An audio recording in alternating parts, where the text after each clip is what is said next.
The Supreme Court's decision on the TET verdict is final. We must adhere to the Compulsory requirement. But the review mentions specific clauses for experienced staff. Hi வணக்கம் நண்பா நண்பீஸ். நம்ம தமிழ்நாட்டில் பல வருஷமாக பணியாற்றி வர மூத்த ஆசிரியர்களுக்கு இப்போ ஒரு பெரிய தலைவலி இருக்குது. அதுதான் இந்த டெட் எக்ஸாம் விவகாரம். நம்ம உச்சநீதிமன்றம் இப்போ ரீசெண்டாக ஒரு தீர்ப்பு கொடுத்தாங்க. டெட் எக்ஸாம் விவகாரத்தில் டீச்சர்ஸுக்கெலாம் வந்து டெட் கட்டாயம் சொல்லிட்டாங்க. ஆனால் இப்போ மத்திய அமைச்சர் தர்மேந்திர பிரதான் பார்த்தீங்கன்னா என்ன சொல்லியிருக்காருன்னா, நாங்கள் தீர்ப்பில் தலையிட மாட்டோம் சொல்லிட்டாரு. ஆனால் இந்த மறுசீராய்வு மனு இருக்குது பார்த்தீங்களா, ரிவ்யூ பெட்டிஷன், அந்த முடிவுக்காக காத்திருக்கு தான் அவர் சொல்லியிருக்காரு. இப்போ இருக்கிற முக்கியமான கேள்வி, மறுசீராய்வு மனுவில் ஆசிரியர்களுக்கு சம்மந்தமாக தீர்ப்பு கிடைக்குமா, அதில் இருக்கிற சட்டப்பிழைகள் என்ன, எல்லாமே டீட்டெயிலாக அந்த பதிவில் பார்க்கலாம். ஆக்சுவலி வந்து இது கருணையில் உரிமைன்னு சொல்கிறாங்க.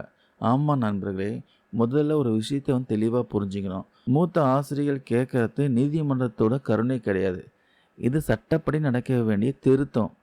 ஏன் அப்படி சொல்கிறேன்னா, நம்ம என்சிடி ரூல்ஸ் வந்து என்ன சொல்லுதுன்னா, ஆகஸ்ட் 23, 2010 அன்னைக்கு என்சிடி பார்த்தீங்கன்னா ஒரு அறிவிப்பு வெளியிட்டாங்க. அதில் வந்து பேராகிராஃப் 4 and 5 பார்த்தீங்கன்னா ரொம்ப முக்கியம். அதில் என்ன சொல்லியிருக்காங்கன்னா, புதுசாக வேலைக்கு சேர்கிறவங்களுக்கு தான் டெட் கட்டாயம் சொல்லியிருக்காங்க.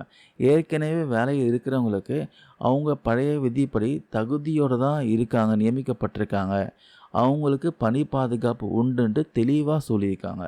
ஆனால் உச்சநீதிமன்ற தீர்ப்பில் இந்த பேராகிராஃப் 4 and 5 கவனிக்க தவறிட்டாங்க. அதுதான் பார்த்தீங்கன்னா இப்போ வைக்கிற முக்கியமான வாதமே.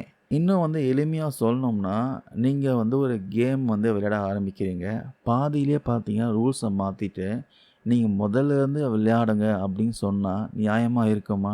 2001 வேலையில் சேர்ந்த ஒரு ஆசிரியர் அப்போது சட்டப்படி பார்த்தீங்கன்னா எல்லா தகுதியும் வச்சுருக்காரு. 2010 வந்து ஒரு புது சட்டத்தை காட்டி 15 வருஷமாக வேலை பார்த்தவரை இப்போ எக்ஸாம் எழுத சொல்கிறது எந்த வகையில் நியாயம்? இது வந்து இயற்கை நீதிக்கு முரணானதுன்னு சொல்கிறாங்க. ஸோ கொஞ்சம் யோசிச்சு பாருங்கள், 50 வயசுக்கு மேலே இருக்கிற ஒரு ஆசிரியர் இத்தனை வருஷமாக மாணவர்களுக்கு பாடம் நடத்தி அனுபவம் பெற்றவர், அவரை போய் இப்போ புதுசாக படிக்கின்ற மாணவர்களோட போட்டி போட்டு எக்ஸாம் எழுத சொல்கிறது எந்த விதத்தில் வந்து நியாயம்னு கேட்குறாங்க. அவங்க சம்பளம், பென்ஷன் எல்லாத்தையும் இது கேள்விக்குறியாகுது. இது வெறும் வந்து வேலை பிரச்சனை மட்டும் இல்லை, அவங்க கௌரவ பிரச்சனையும் இருக்குது. ஸோ இப்போ தாக்கல் செய்யப்பட்டிருக்க அந்த மறுசீராய்வு மனுவில் இந்த சட்டப்பிழைகளை சுட்டி காட்ட வேண்டியது ரொம்பவே அவசியம்.